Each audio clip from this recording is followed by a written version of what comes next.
Hey everybody, Nick Too Sick here, back with another fishing video for you guys. Today I want to talk about locating panfish. So if you're a real Delta fisherman like myself, you tend to spend your time fishing for multiple species. You know, there's a lot of fun to be had out here on the California Delta. And with that being said, today I want to talk about a hobby of mine, and that is pan fishing. So some of you might be wondering what pan fishing is, and panfish is just a general group for species of fish that are small and rounded, like a bluegill, red ear, and crappie are the most recognizable three that are out here in the California Delta. So with that being said, I want to jump right into how I like to locate these fish, and once I locate them, how I like to catch them. So basically, the jack of all trades when it comes to pan fishing is without a doubt just a little grub. As you can see here, I got about 1.5 inch white grub with a 132 ounce jig head with a chartreuse head on there. This right here is my go-to for pan fishing. Basically 9 times out of 10 when I'm looking for panfish, mainly crappie, but a lot of the time red ear and even sometimes bluegill, this is what I throw. So I throw this on a little spinning combo.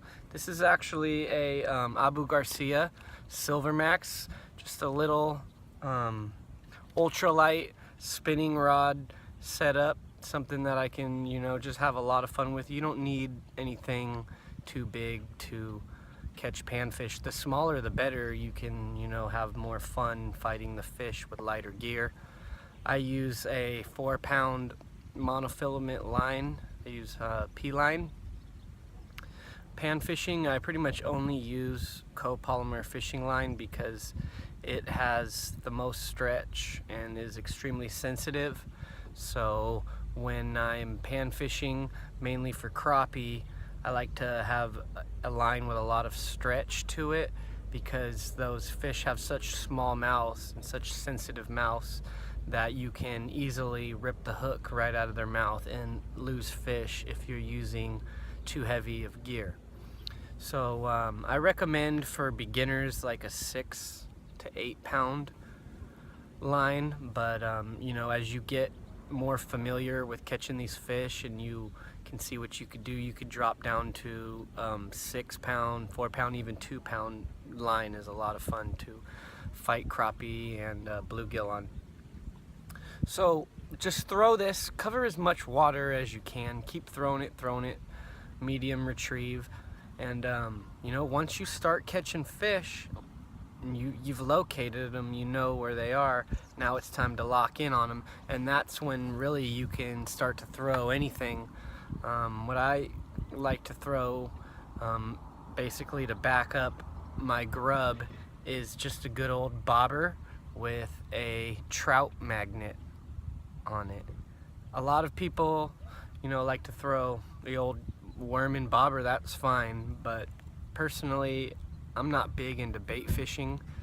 I'm more of an angler. I like to use artificial baits, and you know, just I have a lot of fun trying to do the presentation myself, opposed to just sitting there and waiting for a fish to bite. So this trout magnet is amazing. It's like a Senko for panfish. You could just throw it out there and they chew it up. You know, and as they come in a lot of great different colors. Like this one's red. I got a black and chartreuse one here. I got several other colors that I work with. Green pumpkins. They have an excellent selection of colors. I just use the cheapy bobbers. I don't see the need for the more expensive wooden ones. I just lose them and break them or whatever anyway. So I prefer just to use the good old-fashioned plastic red and white bobber. So in addition to throwing the grubs, you know, you can add on you know, accessories to your grub if you really want to appeal to more fish. I do well throwing just little 1.5 inch swim baits. I also, in murkier water, really like to throw you know, small little paddle tail underspins, anything to really work the water column for these fish. Find them, you know, you could dart these little pollywog looking things, and you know, I like, as you can see, I like to add a color to the jig head. It just gives a better focal point for that fish to hone in and grab it and hold on to it and eat it.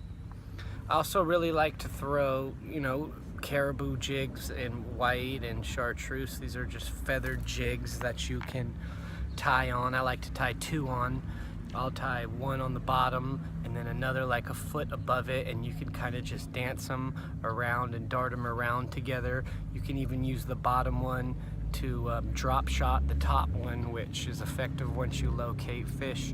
So locating the fish is the hardest part, so that's what I recommend, is throwing this and just working that, covering as much water as you can.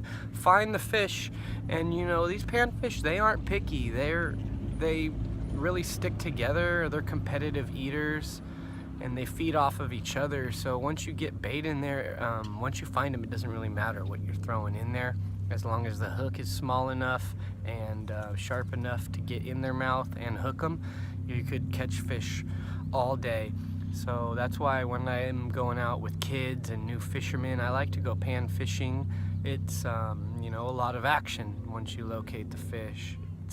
It's less of a scavenger hunt and more of you know, a guaranteed thing. So the delta is absolutely littered with panfish. You could literally do this technique anywhere in the delta and you'll catch fish, I can promise you that. So if you haven't already, make sure you subscribe and like. If I forgot anything that I forget to mention, I always leave that down in the description. So if you're watching the videos, make sure you always check on the description, because usually it'll have more details in it, anything I might have missed, etc., links to products, whatever.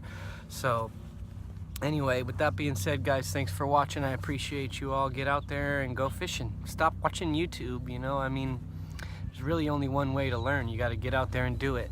Appreciate you watching the videos, and go fishing.